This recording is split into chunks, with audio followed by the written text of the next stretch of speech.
Alright guys, it's time. Today I actually platinum Dark Souls 2. This is the next part in my series of getting the platinum trophy for all the From Software Soulsborne games. And this might be a little bit of a weird one, because unlike basically every other Souls game, people hate this one. Oh my god, bro. Oh, hell no, man. What the fuck, man?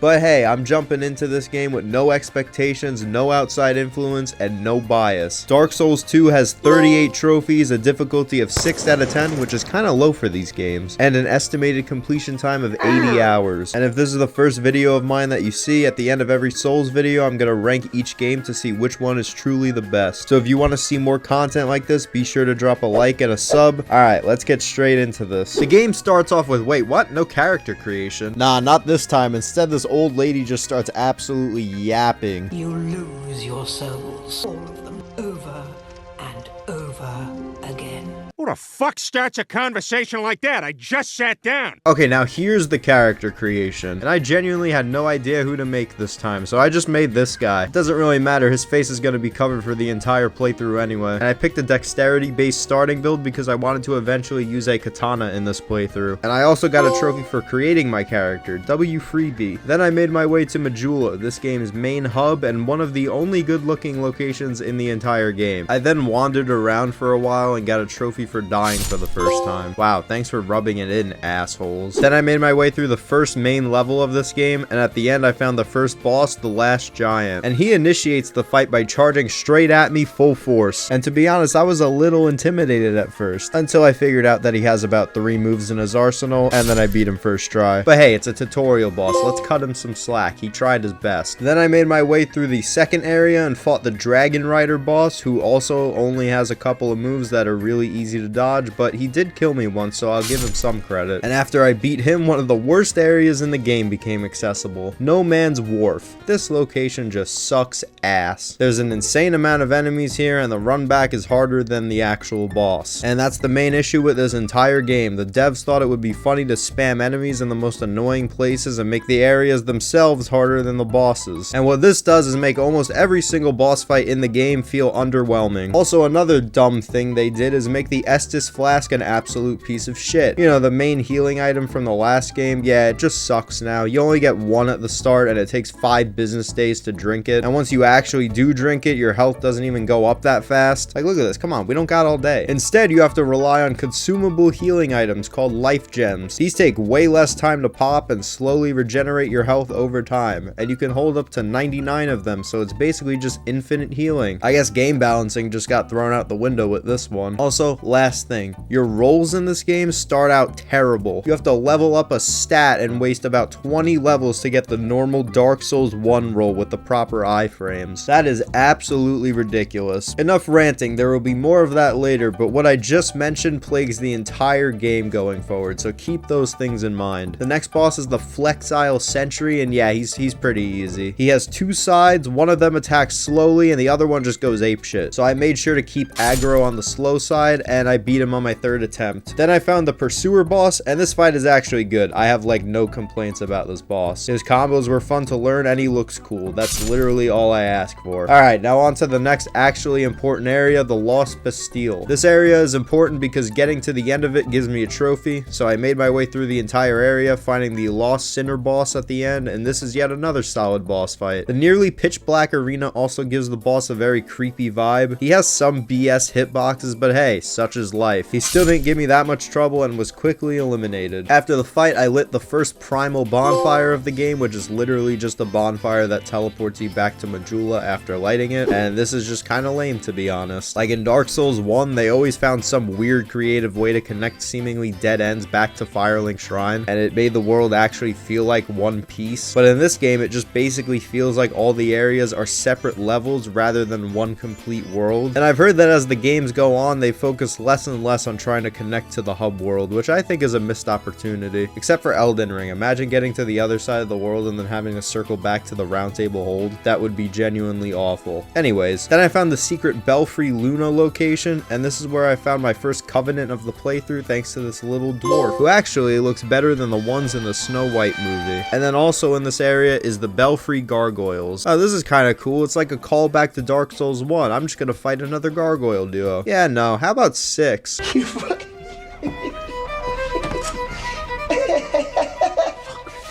Garbage fight, I hate it. I also fought a trio boss in the Lost Bastille, and this was equally as infuriating. This took ages to finish because my strategy was to just get one hit in and then run away like a pussy until they were all dead. I don't really know how else you're supposed to do this fight, so there you go. Then I moved on to the Huntsman's Copse and fought the Executioner's Chariot. And this is a gimmick boss that I actually think is pretty good. Basically, you just gotta get to the end of this long circle and dodge the chariot as he runs around, then flip this lever and a gate gets lowered, causing the chariot to smash into it, and then it's just a normal fight against this horse. He's very easy, but still fun nonetheless. Then I found this statue and used an item to bring it back to life, and it turns out that she's a pretty damn important NPC that I need. So to start, I got a trophy for giving her some clothes to wear, and I'll be seeing her again later to buy some spells, because of course those trophies are back. Then I fought the Skeleton Lord's boss, and this is just one of the many bosses in this game that FromSoft just spams a bunch of really weak normal enemies at you, slaps a communal health bar on them, and calls it a day. Nothing burger fight, piss easy. And this brought me to the Harvest Valley, and this is the poison area of this game. But I'll give DS2 some credit because it's not just a random lake that has poison in it, it's an actual area, and in this area is the Sunlight Covenant, which I got a trophy for discovering. Then I found the Covetous Demon, and this is another nothing fight. The dude has like 2 moves and poses almost no threat. So as it turns out, if you try to turn Jabba the Hutt into a boss fight, it doesn't really work well. I don't really know why they did this. Who thought this was a good idea? And shortly after him, I fought Mitha, the Baneful Queen, and this fight is okay. Nothing too special, but not bad. I was entertained. And beating this boss got me access to one of the funniest things I've ever seen. So there's this elevator that takes me up to the next area, and you may have noticed that the previous area has a whole ass sky. So there really shouldn't be anything above this, but there is, and it looks like this. How the hell is that even possible? World connectivity is non-existent in this game. This is the current state of world design in Dark Souls 2. This is the diagram. This is what it looks like. But yeah, this is the Iron Keep, probably the most iconic area in the entire game. But before I completed this area, I went on a little detour. I discovered a covenant in Majula, and then made it to Black Gulch, where I fought the Rotten boss with some help from an NPC named Lucatiel, who I need to summon in 3 different specific fights throughout the game. And I actually screwed up this quest because I didn't know that if you talk to her in a specific area before you do the 3 boss fights, then she just disappears forever. Yeah, you just gotta wait till the next playthrough. They don't even warn you. So if you see her in my boss fights, just ignore it because it didn't get me anywhere in this playthrough. But this boss is solid. I liked it. It's the classic slow but hits like a truck type boss, and he ended up not being very hard. But hey, he was guarding the second primal bonfire, which gave me a trophy. Then I just talked to this NPC a bunch, and he gave me some stuff, which got me another trophy. And now we can get through the Iron Keep. And oh boy, this area is the pinnacle of everything wrong with Dark Souls 2. Tons of enemies being placed in egregiously unfair spots. Like, this area just feels really mean-spirited. I don't even think they tested this out. They just made this area and thought it was really funny and kept it in the game and did not give 2 shits. This run back is actual hell, but luckily the Smelter Demon boss isn't that hard, and it's actually pretty damn good. One of the best fights in the game. This time I fought him with Lucatiel, but in one of my future runs I also fought him solo and truly got to experience the fight, and yeah, it's good. Then after that I fought the Old Iron King, who is really cool looking, but the boss fight is actually terrible. The dude has the most telegraphed attacks I've ever seen, and is just kind of boring. Like, there's legit nothing to say about this guy. I expect this level of boss fight out of like Mario 64. But after killing him, I got to another primal bonfire for another trophy. Let's go. Then I fought Scorpioness Najka in the Shaded Ruins, and I'm seeing some inspiration for Romina in Elden Ring, and that's pretty cool. Maybe Dark Souls 2 did do something right, because that is a pretty good boss fight. But in reality, this boss fight just kind of feels like Quelaag from Dark Souls 1, but only slightly worse. But Quelaag was a good fight, so that makes this also a good fight, just slightly worse. What can I say? FromSoft just cook when it comes to the bug ladies. Defeating her took me to the Brightstone Cove Cell Dora, which I hope is pronounced correctly, I don't know. And this is home to another worthless fight, that being Prowling Magus and the Congregation. Magus himself takes about 5 shots to kill, especially with the help from this NPC that I summoned. He has the same exact quest as Lucatiel from earlier, just with different bosses. I get a trophy for both of them, by the way. I don't know if I mentioned that. I hope I did. And the Congregation is just all the other enemies in the area. Why do they keep doing this? This format for a boss fight is genuinely awful. Then I fought the Royal Rat Authority, and I don't know, this thing looks more like a dog than a rat to me. This fight is basically just Sif from the first game, except it has none of the lore, none of the aura, and no giant sword. And beating this boss gets me to this talking rat NPC who grants me access to the Rat Covenant. Okay, Okay, I've already said this about other things in this game, but I'm 100% convinced that this is a joke. They could not have put this into the game with a straight face. I just cannot believe that. There is a talking rat NPC. Who thought this? Was it you? Was it you, Miyazaki? No, it literally wasn't. He didn't make this game, I'm pretty sure. I think I remember hearing that. Anyway, then I fought this giant spider boss named the Duke's dear Freya, and I was like, wait a minute, the Duke? Like Seath from the first game? And yeah, this is actually his wife or something. I don't really know. Someone related to him. But something actually cool about this game is that the 4 primal bosses are actually being possessed or influenced in some way by the 4 lords from the first game. The Duke's dear Freya is obviously the Duke himself, Seath the Scaleless. Fuck that boss fight. I still hate it. The Lost Sinner is the bed of chaos as shown by this chaos bug. And thank God the Lost Sinner wasn't influenced too much by that absolute shit stain of a boss. We should all be grateful for that. The Rotten is Gravelord Nito, and the Old Iron King is the 4 Kings, obviously. I think they just picked that because they both have king in the name. Anyways, cool lore. That's like the only thing that connects this game to the first one. Anyways, this boss fight is alright. I think it's cool that midway through I cut her head off. That's like the only thing I remember about the fight. So let's just light this primal bonfire, get a trophy, and move on. To Drang Lake Castle, where I fought a dragon rider duo. It's literally the same as the first one. There's just, well, 2 of them now. Great.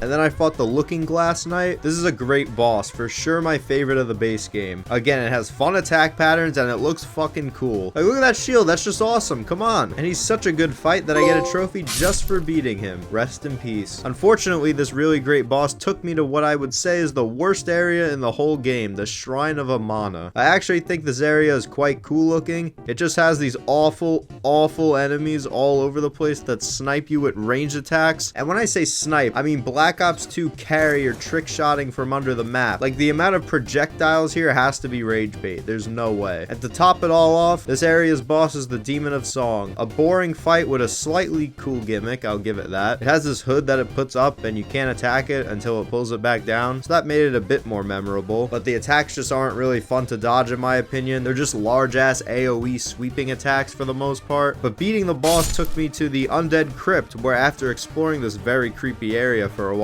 I found Velstadt, the Royal Aegis. I don't know. I think it's Aegis. And guess what? He's one of my favorite bosses in the game because he's a giant knight with a giant hammer. What more do I have to say? I just like big men. Wait, but when I found out what he was guarding, it genuinely sent chills down my spine. I go to the end of the area only to find this hulking, mindless zombie just roaming around the room. Oh yeah, and he greets me with this sound cue.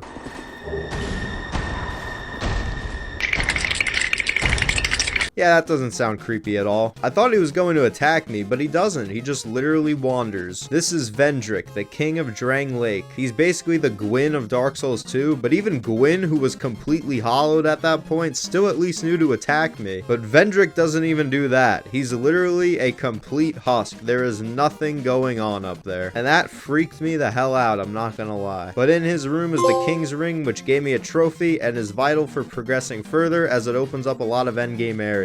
Next, I had to go through Aldia's Keep, which took me to the Guardian Dragon, who is basically just your average run-of-the-mill dragon. Not much to say about him, to be honest. And this whole area reminded me of Ash Lake from Dark Souls 1 with all the giant pillars around. There's gotta be some correlation there, considering both areas are themed around dragons. I don't know. But then I progressed upwards, where I found even more dragons, and this is probably the coolest area in the whole game. They even got these dragon knights that watch you as you fight your way up to the boss. And if you don't fight and try to run past all the enemies, they get angry and kill you. But if you aren't a little bitch, then they just watch you. They're pretty chill. I fuck with them. I do not fuck with this boss though. This is the Ancient Dragon and he is annoying as hell. Bro has literally like 2 moves in total. But this fire breathing attack has an insane amount of range. It does like almost your entire health bar. It's so stupid. And he's an absolute tank, so this fight takes forever to get through. I found this to be a good excuse to switch weapons to the Red Iron Twin Blade because I've never used a strength-based Twin Blade in any of these games and wanted to give it a shot. It seemed like a sick weapon, and also I just watched episode 1 of Star Wars, so I was kind of on my Darth Maul arc. I also upgraded it to max level for a trophy, and it definitely does good damage. I beat the boss pretty easily with it, and I also got distracted by the scenery mid-fight, so that wasn't fair. I wasn't ready. But in the end, I still won, and I got a trophy for beating the boss. And then I fought the Giant Lord with my trusty NPC friend, and after killing the boss, I got the trophy for finishing his questline. Then I went back back into the undead crypt to fight Vendrick, because it is in fact a boss fight. You just have to piss him off first. And he is a tanky boy, but his attacks are really easy to dodge. I found that staying to his left absolutely trivializes this fight, and once he was dead, I got a trophy. And after the fight, I was able to enter his memories and talk to the real Vendrick. Well, not that the other one wasn't real. He was just kind of not functioning. But hey, it's cool to see Vendrick back when he was actually just a chill dude. And now we're basically at the end of the game, so at this point I'm going to jump into the 3 DLCs of this game, because I actually do need to collect different spells in each of them for trophies, so I'm not just doing this for fun. The first DLC is the Crown of the Sunken King, and this is probably the worst of the 3. I just didn't really like navigating the area that much, to be honest. And then I found this trio boss, which made it even worse, and this fight was apparently meant for co-op, which is kind of crazy to make a boss fight around that. But obviously it's just me, so I had to do the good old get one hit in and then run away strat. Never fails. The next boss was Alana, the Squalid Queen, and she summons allies to fight for her. Boo. 5 out of 10. Mid-fight. The last fight of this DLC is Sin the Slumbering Dragon, and this is actually a good fight. Cool arena too. The dude shoots green fire, for crying out loud. That is an automatic bonus. Good finale to an otherwise mediocre DLC. Not bad. Next DLC is the Crown of the Old Iron King, and this DLC has the 2 best bosses in the entire game. The first is the Fume Knight, and this fight is tough, but very fun. He has a lot of mix-ups in his combos, and I had to pretty much memorize the entire moveset to figure him out. Apparently there's also a blue smelter demon in this DLC, but I never found it. I don't know where the hell he's at. So on to the final boss, Sir Alan. And I gotta be honest, this is my favorite Dark Souls boss fight so far. My favorite before was Artorias, but I don't know, there's something about Sir Alan, bro. The arena is top tier, his moves are very difficult, but fair, and he's a goddamn samurai. S tier boss, put him in Night Rain immediately. And the final DLC is the Crown of the Old Ivory King. The first boss in this area is Ava, the king's pet, and he's a freaking white tiger, which just goes so hard. Good boss too. There's some bullshit in there, but who cares? It's a tiger. And there's another boss fight where it's just 2 tigers, but the route to get to the boss is so infuriating for like absolutely no reason, so I just gave up on it. It was late at night and I couldn't be bothered. But the final fight of the Ivory King DLC is the Ivory King. Shocker. And the aura of this fight is just off the charts. The fight begins with me and a few NPC allies fighting a horde of enemies. Then after they were dead, the Ivory King himself emerges, and look at this. This is just aura farming to the max. Come on, this shit is sick. The fight itself isn't really anything special, but it's the presentation that just elevates it. Second best DLC in the game, and that's it for the Dark Souls 2 DLC. Overall, I think it's a mixed bag, but most of the boss fights are better than the base game, so I'll give it a thumbs up overall. Now on to the final boss of the base game, the Throne Watcher and the Throne Defender. The Watcher is agile and the Defender is tanky. I actually like this duo fight, it's pretty fun. Besides the fact that they can revive each other at full HP, that was not so good, but it only happened once, so like whatever. Good final boss. Wait,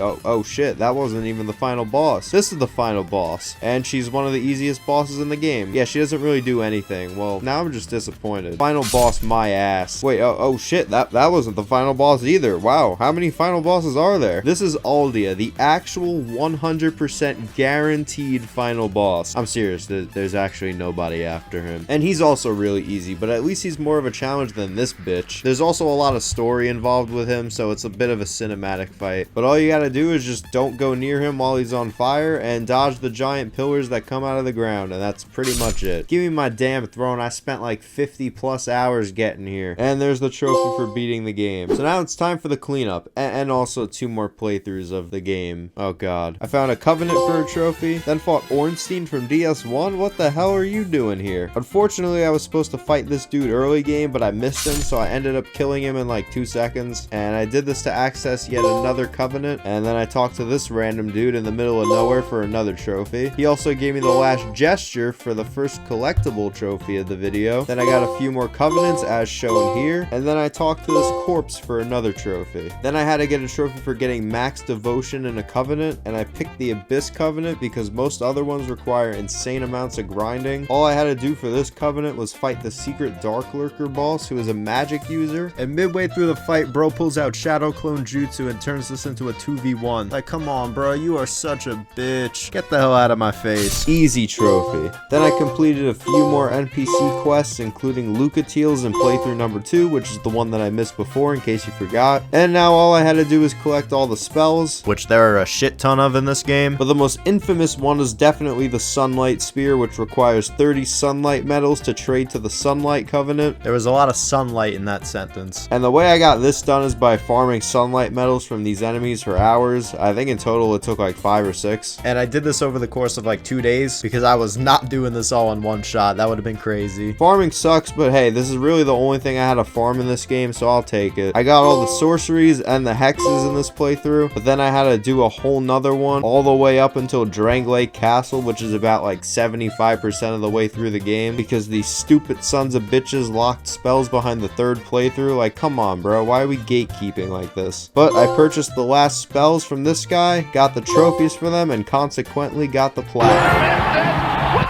Alright, that was Dark Souls 2, and now for the moment everybody's been waiting for, maybe. I don't know, you probably forgot, but it's the ranking. Oh boy, here we go. Is Dark Souls 2 perfect? No, hell no, not by any means. There's plenty of flaws, everybody already knows this. But is it the worst game of all time? What the fuck are you even talking about? It's not even bad. If this game dropped this year, I'd be perfectly happy dropping $60 to get it. It's genuinely better than 90% of new games that come out nowadays. But is it better than Elden Ring? No. Is it better than Dark Souls 1? No.